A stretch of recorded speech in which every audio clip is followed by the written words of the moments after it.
चवंदा आहिनि त पुटु पढ़ियो त फ़र्द पढ़ियो, न्याणी पढ़ी त घर पढ़ियो। इन कौल ते जिन बि क़ौमुनि अमल कयो से तरक़ी करे वियूं, पर मलीर ज़िले में किसो उबतो आहे। हिते कोई ॻोठ में ही मुंहिंजे पोयां तव्हां इमारत ॾिसो, 2 मंज़िला इमारत आहे जंहिंमें 20 खां वधीक कमरा आहिनि।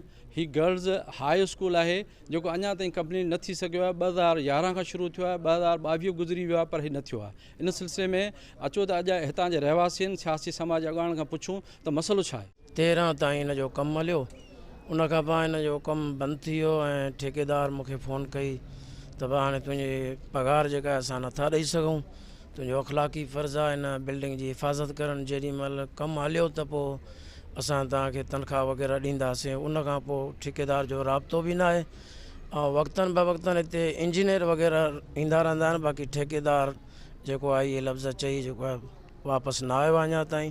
7 ॿार आहिनि मूंखे, मुंहिंजे ज़रिए माश मां मस्जिद में इमामत बि कंदो आहियां ऐं हे ब्रांच जो सामान हूंदो आहे इहो किराए ते हलाईंदो आहियां। उन मां बि मुंहिंजो पेट गुज़र थिए थो पियो। शेर मोहम्मद बलोच साहब असांखे गर्ल्स स्कूल हाई स्कूल जे स्कूल हवाले ते असांखे बुनियाद रखी। ॾाढी ख़ुशी थी कि असांजा जेके नियाणी आहिनि 4-5 किलोमीटर 6 किलोमीटर परे परे वेंदा हुआ पढ़ण लाइ, त असांजे ॻोठ में थियो त असांखे वॾी ख़ुशी थी। पर अफ़सोस जी ॻाल्हि आहे कि 12-13 साल गुज़री विया, उन खां बाद इन कंहिं ते पीपल्स पार्टी जा के बि इन ते अमल कोन करायो, न इन ते कमु करण जी वॾी ॿीहर शुरू कराई। रिक्वेस्ट कयूं था MNA जनाब जाम अब्दुल करीम साहब सां, इहे फेडरल गवर्नमेंट आहे इन कम खे वरी जारी करे, जेसिताईं असांजा जेके नियाणी परेशान आहिनि उनखे पढ़ण लाइ असांजो हिकिड़ो मौक़ो फ़राहम थिए। ईअं त कोई ॻोठ जा इलाही इशू आहिनि। हिते पाणीअ जो बि मसइलो आहे, सेवरेज जो बि आहे। असांजो जेको भरिसां हिकिड़ो टैंकी ठहियलु आहे उहो बि जुड़े पई 92 में ठहियलु आहे, अञा ताईं हुनजो मुकमल कोन थियो। 36,000 जी आबादी असांजे पंहिंजे बाराड़ी ऐं क़ाइदाबाद ॿियनि पासनि खां। हुनजो मिसाल तव्हांखे आउं ॾेई सघां थो, वली मोहम्मद ॻोठ में जेको स्कूल आहे हुते बि असां खां वधीक हिन एरिया खां वधीक ॿार जा क़ाइदाबाद, मारवी ॻोठ, शाह लतीफ़ अलाए किथे किथे जा अचनि था। असांखे बि रिक्वेस्ट कंदा आहिनि अवांजो इलाइक़ो आहे, असांजे ॿारनि खे दाख़िला ॾियारियो। सो हीअ जेको आहे असां हिन खे हीअं न ॾिसूं त हीअ कोई ॻोठ या शालीपाड़ा खे बेनिफिट आहे। गवर्नमेंट खे अर्ज़ु कयां थो त असांजियूं नियाणियूं दरपदर आहिनि। असांखे रिक्वेस्ट आहे गवर्नमेंट खे त असांजा स्कूल मुकमल कयो वञे, असांजी नियाणियूं दरपदर न थियनि।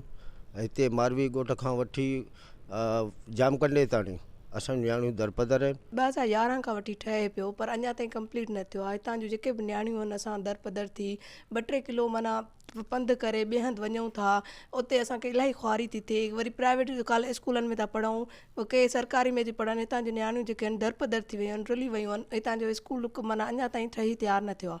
असां गुज़ारिश था कयूं वफ़ाक़ी वज़ीर खे ऐं सिंध गवर्नमेंट खे त प्लीज़ असांजो इहो अपील था कयूं त असांजो इहो मसइलो हल करायो वञे।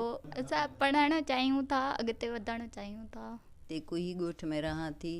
कुही ॻोठ में 2011 खां ही इमारत ठहे पई ऐं जेका सो अञा ताईं कंप्लीट कोन थी आहे। ऐं गवर्नमेंट जेको असांजे टैक्स जा पैसा खणी ईअं इलाही इमारतूं ठाहे छॾे था ॾियनि कि कंप्लीट ई कोन थियूं थियनि त अॻ में भुरी थियूं वञनि। जेकॾहिं हिन स्कूल खे फौरी तौर ते बहाल कयो वेंदो, तयारु कयो वेंदो त हितां जूं नियाणियूं पढ़ी पवंदियूं। हितां जूं नियाणियूं पढ़ी पवंदियूं त ज़ाहिर आहे उन्हनि खे कंहिं न कंहिं गवर्नमेंट या प्राइवेट सेक्टर में जॉब मिलंदो। तव्हां हितां जे शागिर्दियाणियुनि सियासी समाज अॻवाननि जा ख़्याल ॿुधा।